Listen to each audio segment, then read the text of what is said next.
Bismillahirrahmanirrahim. Assalomu alaykum. Qadrlonlarim, YouTube ishqibozlari, YouTube tomoshabinlari, vatandoshlar, yaxshimisizlar? Ishlar yaxshimi? Charchamay, sog'liklaringiz yaxshimi? Xo'p. Oxirgi videoyimni qo'yganimga ham salkam 4 yil bo'libdi. Nimaga endi video qo'ymay qo'ydim? 4 yil ichida nimalar qildik? Hisobot berib qo'ysam, 4 yil esinglarda bo'lsa, videolarim orasida ham bor. 4 yil oldin, shu 3,5 yil, 4 yil oldin po'kat chiqaradigan uskuna chiqargan edim. Shu 4 yil shu uskunani ustida rivojlanish qildik, to'g'ri savdo qildik, rivojlantirib doimiy sotdik. 30 bilan 40 ta orasida uskunalar yasab sotdik. Xo'p. Hozir rejamga qarab olay, reja tuzib oldim. Shu 4 yil shu sababdan video qo'ymay qo'ydim. Asosan shu 4 yil примерно 3 yil, 3,5 yil oldin ishlar ko'payib, buyurtmalar ko'payganning hisobiga bolalardan svarshiy bolalarni yolladim. Endi u svarshiy bolalar bilan ham juda ko'p ishladik. Примерно 8 oy atrofida ishladik, ish o'rgatdim. Lekin baribir qiziqish, haligi nima deydi? Qiziqish yo'q ekanmi? Juda ko'p muammolarga kirdik. Ishlarimizda muammolar bo'lib qolib, u narsalarni yana qaytadan ishlaydigan holatga olib kelish uchun yana vaqt, rasxod bo'lib, oxiri ishchilardan voz kechishga majbur bo'ldim.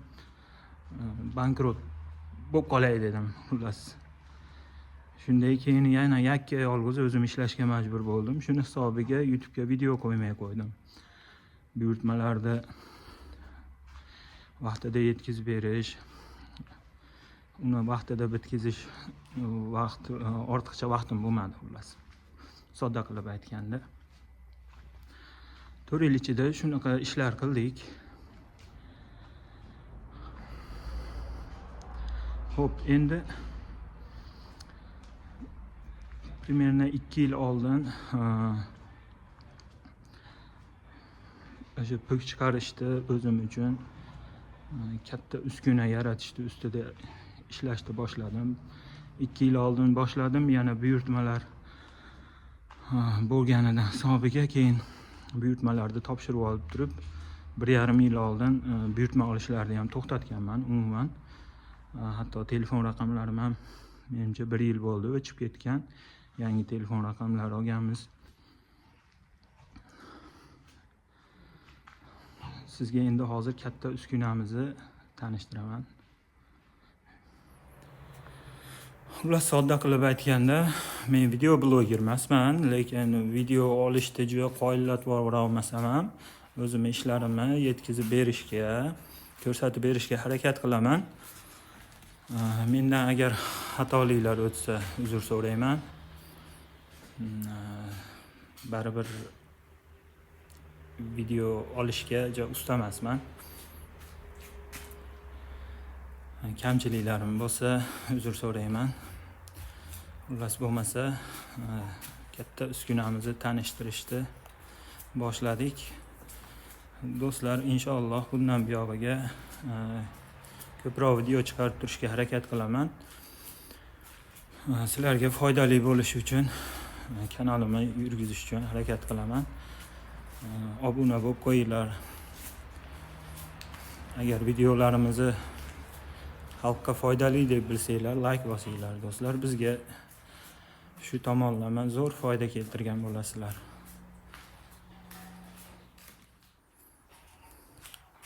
Xo'p, mana katta po'kat chiqaradigan uskuna. biz uchun katta, lekin dunyo katta zavodlar uchun bu albatta kichkina uskuna. Dunyoning eng rivojlangan zavodlari shunga o'xshash uskunalardan foydalanadi.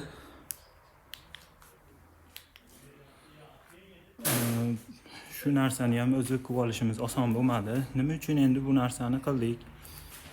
Arzon uskunalar baribir o'ziga yarasha muammolari bor. Juda ko'p arzon uskunalar qilganmiz. Juda kamchilik odam ishlatgan u narsalarni. Ko'pchilik olib shu o'ziga uy qurib olish uchun ishlatdi. Shun bilan po'kak topolmagan hisobiga, polistirol beton topolmagan hisobiga, g'ishtlarni topisha olmagan hisobiga. Endi hozir rivojlanib ko'payyapti bu polistirol beton ham.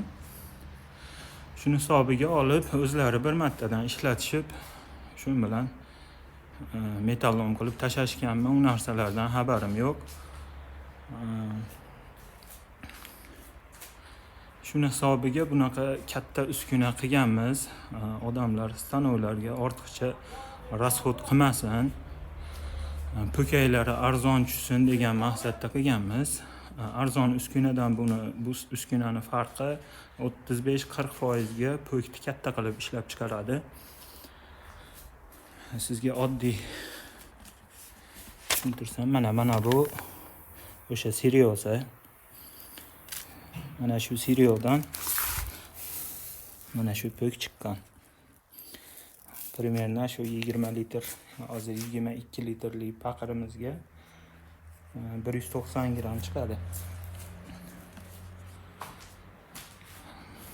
Shunaqa gaplar, shu narsani ishga tushirdik. Hozir svet yo'qdi. Svet yo'qligidan foydalanib video qilay dedim. Xo'p. Endi xudo xolasa mana bu yerda chiqarib ham qo'yganmiz. 1 tonna seryo olib kelgan edik. Bu yerda hozir 200 kilo qoldi, bu yerda 400 kilo qoldi. Ishlab chiqarishni boshladik.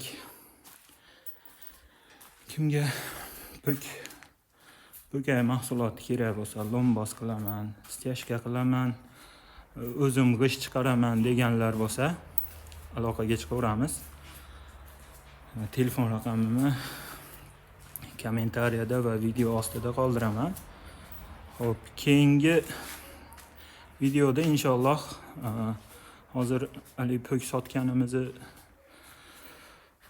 po'kaklarni sotganimizda shunaqa muammo bo'lyaptiki, endi aytib deb tushuntirib qanday qilib video deyman, adashib ketdim.